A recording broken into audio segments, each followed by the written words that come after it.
So beware charity shops. They can seriously damage your comfort zone.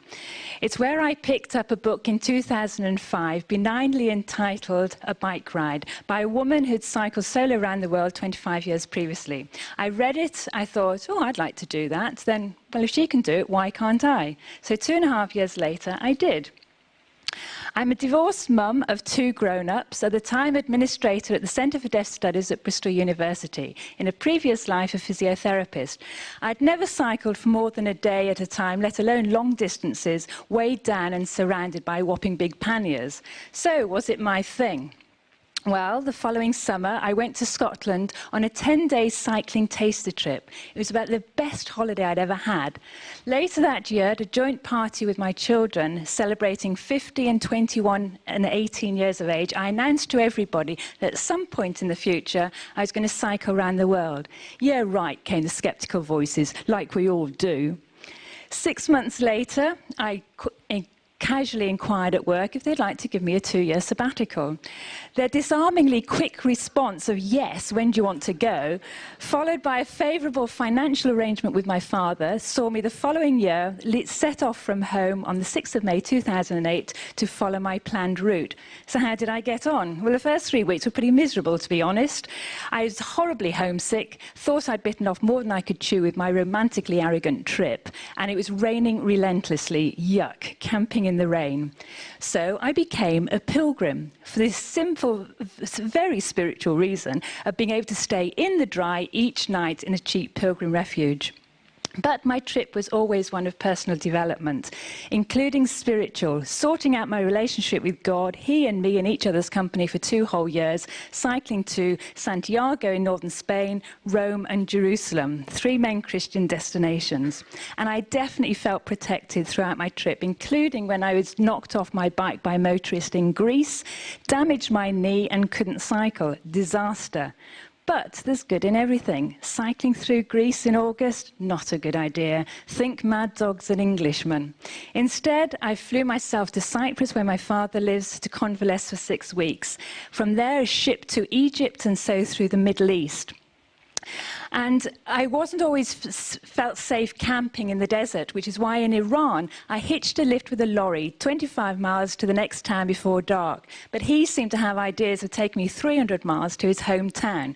We compromised on 200, which meant that I overtook and met up again a Polish cyclist, and then we traveled together, which was great because Iranian men were uncomfortable with me, a woman, travelling alone, cycling. With Tomasz, it meant invites with local people and wild camping. But raising awareness of the work of the leprosy mission, including visits into hospitals in the leprosy colony in Delhi and Kathmandu. Now, sadly, the stigma of leprosy prevents early diagnosis, leading to deformities and massive corrective surgery and even amputations.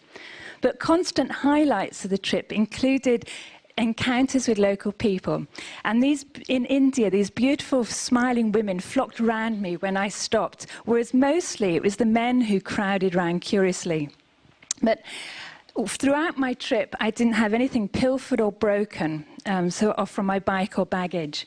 Now, scary moments included camping alone in the middle of the night, in the middle of the forest, watching dark people's shadows creeping around my tent and towards my bike. Scared witless, what to do. It's only when I shout out, "What are you doing?" that, puff, the spell is broken. Nobody there. Standing at 17,000 feet on the roof of the world, staring in awe at the Himalayas, was breathtaking, literally. But I only had a 16-day visa for Tibet and China, which meant jeep, train, boat and bus to Shanghai, and straight away a ferry to Japan to arrive to festivals and bizarre sights. And I thought the Japanese were so reserved. I clocked up 10,000 miles. I'd cycled halfway around the world.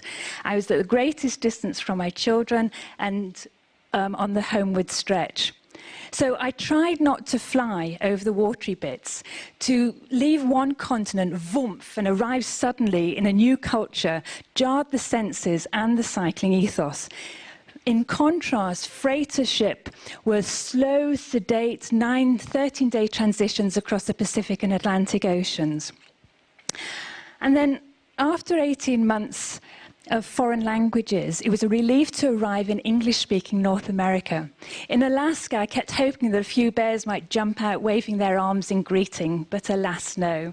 So I traveled down the stunning west coast of America and across the bottom to Miami, witnessing the last night launch of the space shuttle. Back in Europe and southern Spain, I came up through Portugal and northern Spain to Cap Finisterre, a popular end to the Santiago pilgrim. And tradition says that the path of light shining on the surface of the sea symbolizes the onward journey towards the light of Jesus.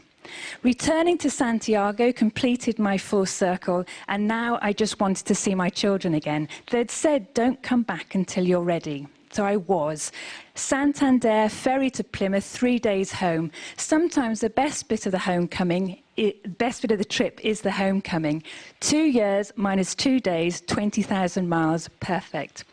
Now, on Miami waterfront, there's a statue of Christopher Columbus, beneath which are the words, he dreamed mightily, he dared courageously, he achieved greatly, guided by the hand of God. I tingled on reading those words. Okay, I didn't discover America, but I have discovered something of myself and of the world, a friendlier, less frightening place than you might think. And now to share a secret with you. I'm not a macho male in his mid-20s. I'm a middle-aged mum in mid-menopause who has surprised herself in what she's achieved.